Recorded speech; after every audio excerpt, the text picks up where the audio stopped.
How to log out all devices on 1xBet. First, open your 1xBet app. You can see on the popular page the different sports, esports, casino, 1x games, live games that you can place your bet on, and many more. Tap the menu button and you can see different options here. You can see notifications, messages, settings, your personal profile where you can edit your account details and other options.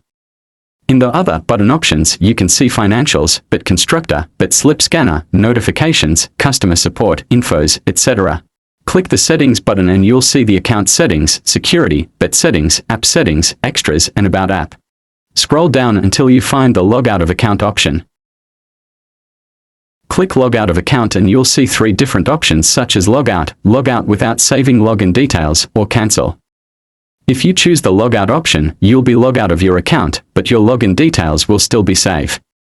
So when you want to log in again, it will be easier for you.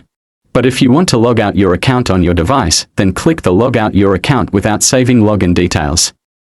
You now log out of your account on your device. I hope you learned something new today. Thank you.